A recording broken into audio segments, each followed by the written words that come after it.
Hello, everybody. This is Ghost Hunter 385. I am back with more Warcraft, more commentary, and another topic for everybody. Hearthglen, hey fine. girl, I could use some come rest. check out my video. It looks like they're oh preparing for yeah, battle. like the video, girl. Prince Hit the Arthas, subscribe button, during the night, girl. a vast Ring the army bell, of girl. Oh undead yeah, warriors let emerged us and began support the attacking villages at girls. random. Oh yeah. Now it's Well, heading of this course, my sense of humor aside, I says, I'll stay here my to protect the village. sense of Go as humor quickly as you can, tell Lord aside, Uther what's happening. let's get into Every second counts. today's topic. And today's topic is the next Great Depression, son. I'm working on multiple Just a different grain voice shipment for impressions here, Vanderhall. folks. There's no need to worry You know, about let me know what It's you like, already let me been know what you don't distributed amongst like, the or villagers. just let me keep doing it. I don't really care. But getting on to today's topic. Today's topic is about the next Great Depression that some say is already here. Others will sit there and tell you maybe in the next 10 years or so, give or take.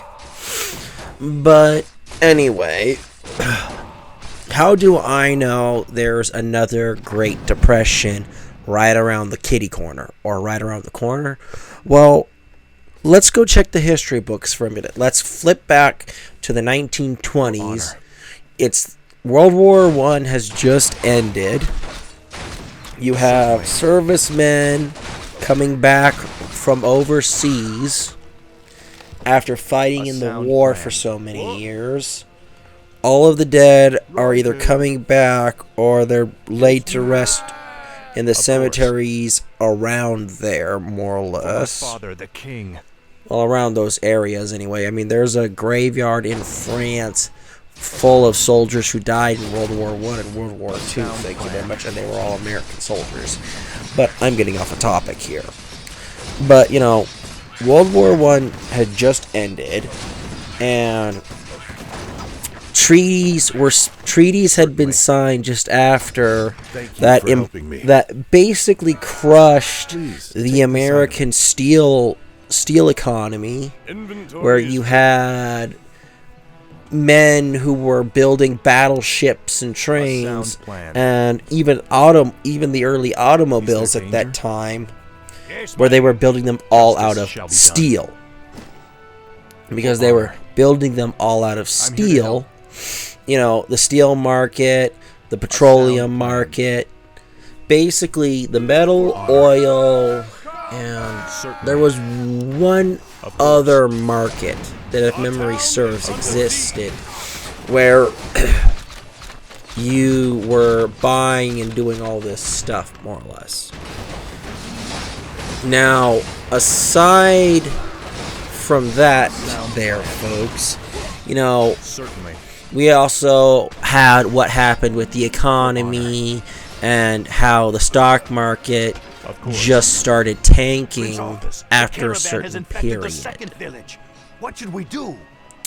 But, you know, this all ties together. but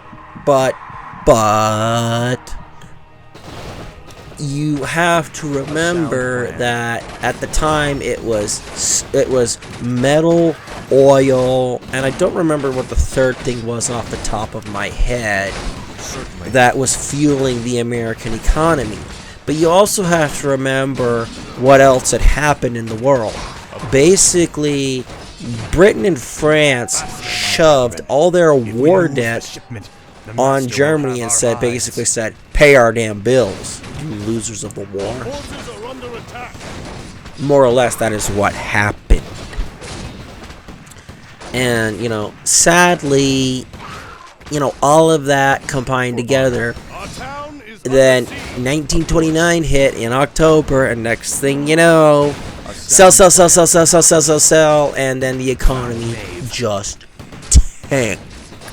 just proved that tanked the grain hasn't so reached any more dang hard that the nicest way to put it is that you had one robber baron try, infringement on that word, try to sit there and try and stop the economy from doing the nosedive that it did.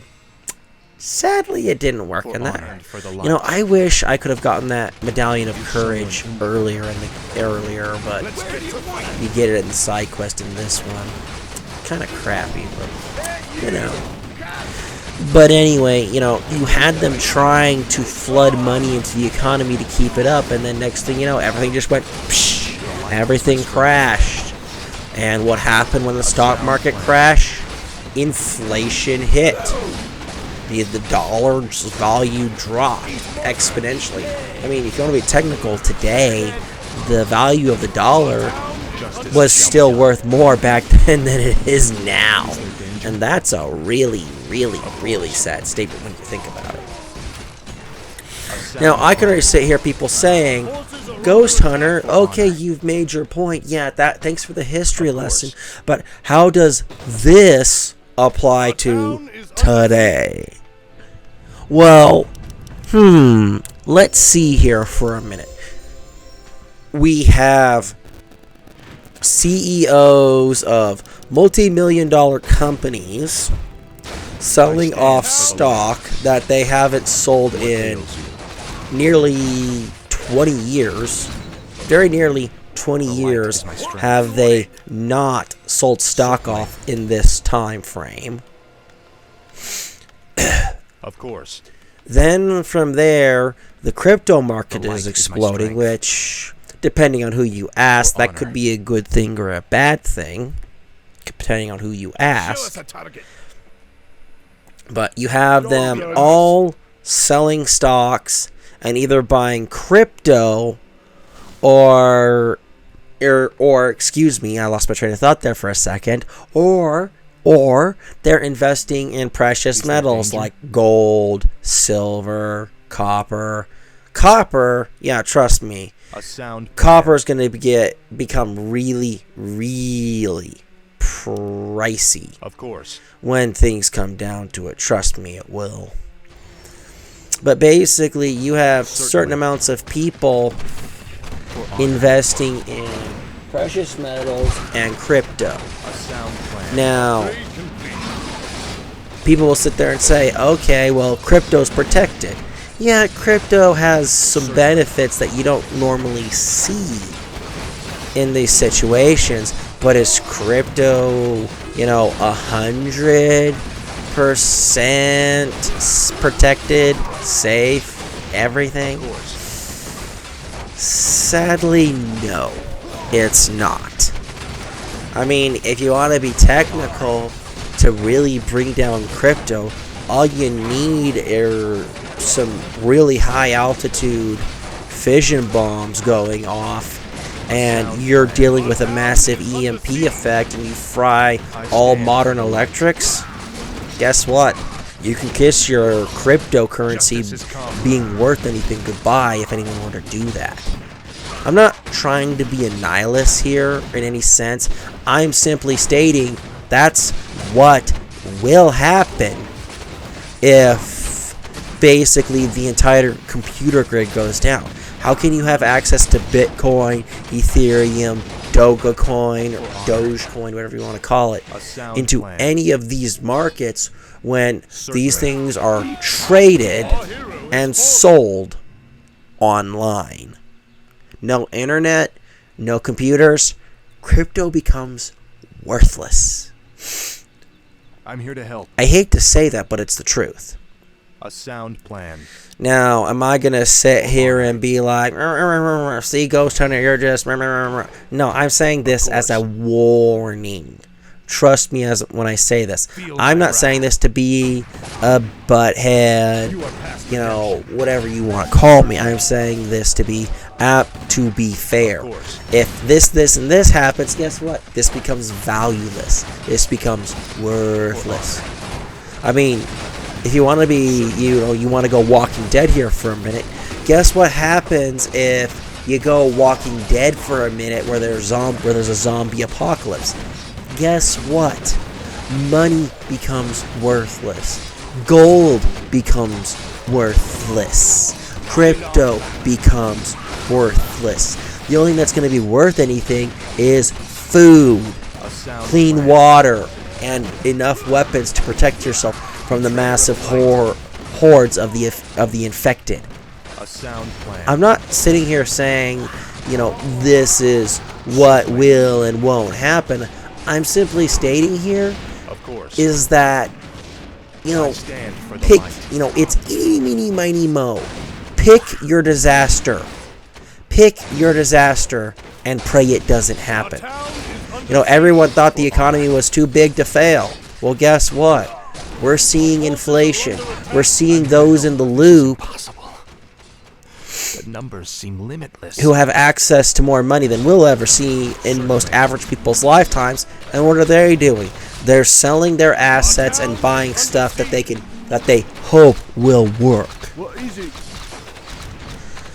And at this stage, I just kind of sit here and scratch my head and say, what's going to happen next? Shall be done. We're really, really, really close to the next depression, or in some cases that others say, we're already in the next Great Depression. It just hasn't hit full kilter yet.